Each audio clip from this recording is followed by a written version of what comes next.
অফিসের প্রথম দিন আমি বোরকা হিজাব পরে যাওয়ায় আমার ছেলে কলিগদের বেশিরভাগই অনেকটা বিরক্ত।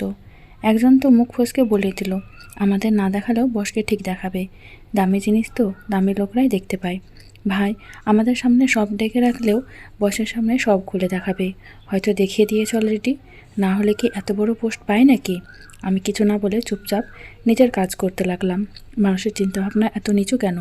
আমি বোরকা হিজাব পরি আমার ধর্মীয় নির্দেশ মেনে চলার জন্য, তার জন্য ওদের এসব কুরুচিপূর্ণ মন্তব্য করার কি আছে বুঝতে পারছি না।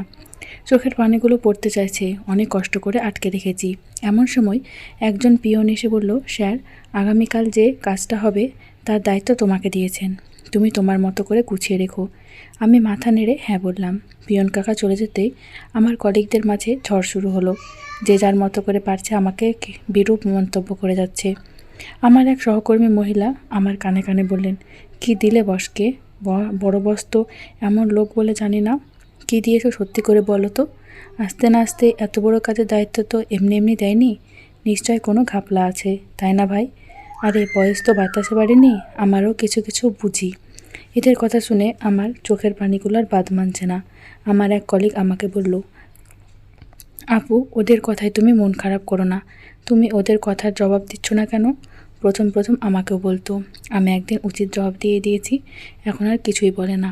আমি তাকে বললাম, আপু বলবো, আগে তো দেখি এরা কত নিচে নামতে পারে। এমন সময় অফিসের বস সকলের মাঝে এসে বলল, তোমাদের আমার মামুনির সাথে পরিচয় করিয়ে দিচ্ছি, এ হলো আমার একমাত্র মেয়ে ফারিয়া। আমাকে দেখিয়ে ও ঢাকা বিশ্ববিদ্যালয় থেকে এবার পাশ করে বের হলো। আমি বলেছিলাম আমার সাথে আসতে আর আমাকে অবসর দিতে, কিন্তু ওর এক কথা, ও তোমাদের সকলের সাথে মিলেমিশে কাজ শিখতে চায়, তারপর সব দায়িত্ব নেবে। আশা করি তোমরা সকলে ওকে সাহায্য করবে।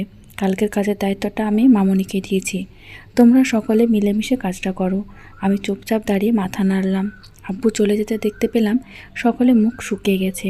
যারা আমাকে বাজে কথা বলছিল তাদের কপাল রীতিমতো ঘামছে।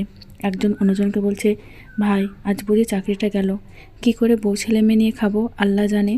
আমি তাদের সামনে দাঁড়িয়ে হেসে বললাম, আপনাদের ঘরে বউ মেয়ে আছে নাকি? যদি তাই থাকবে তাহলে অন্য একটা মেয়েকে কেন না জেনে এমন কথা বলবেন? আমার জায়গাতে আজ আপনার মেয়ে বা বউ থাকলে তাকে কি এমন কথা বলতে পারতেন? আপনাদের চিন্তাভাবনা এত নিচু কেন? আমি চাইলেই বশ হয়ে আপনাদের উপর ছড়ি ঘোরাতে পারতাম, কিন্তু আমি সকলের সাথে মিলেমিশে কাজ করতে চেয়েছিলাম। আপনাদের আল্লাহ আছে বুঝি? যদি আপনারা ইসলাম ধর্মের হতেন তাহলে নিশ্চয় জানতেন পর্দা করা সকল মেয়েদের ফরজ কাজ, আর কারো সম্পর্কে না জেনে অনুমান করে কোনো কথা বলা কাবিরা গুনাহ। আল্লাহ নিষেধ করেছেন অনুমান করতে। তাছাড়া আপনি যে ধর্মের লোকই হন না কেন, কাউকে এমন কথা বলা কেন মানুষের কাজ হতে পারে না? সকলকে সম্মান দিয়ে চলা উচিত। আমি আজ বসের মেয়ে না হলে আপনারা আমাকে প্রতিদিন এই ধরনের কুরুচিপূর্ণ কথা বলে যেতেন। আসলে আপনারা ক্ষমতা আর টাকার কাছে কেনা গোলাম। আপনাদের বিবেক বা মনুষ্যত্ব বলতে কিছুই নেই। আমাকে যে মেয়েটা খারাপ কথা বলেছিল তাকে বললাম, তুমি একটা মেয়ে হয়ে কি করে অন্য একটা মেয়েকে এমন বাজে কথা বলতে পারো? তোমাকে যদি এমন বলা হতো তাহলে তোমার কেমন লাগতো? নাকি তুমি টাকার জন্য নিজের সম্মান নষ্ট করতে একবারও ভাববে না? সকলে মাথা নিচু করে দাঁড়িয়ে আছে, লজ্জায় হয়তো এখন মাটিতে মিশে যেতে চাইছে। আমি ওদের বললাম, আপনাদের চাকরি আমি কেড়ে নিব না, তবে আশা রাখবো আপনারা নিজেদেরকে পরিবর্তন করবেন।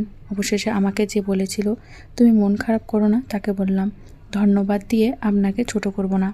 এদের ভিতর আপনাকে একমাত্র আমার মানুষ বলে মনে হয়েছে। কুকুরেরা মানুষ দেখলে ঘেউ ঘেউ করে, কিন্তু সবসময় মানুষকে কুকুর তাড়াতে নেই, সঠিক সময়ের অপেক্ষা করতে হয়।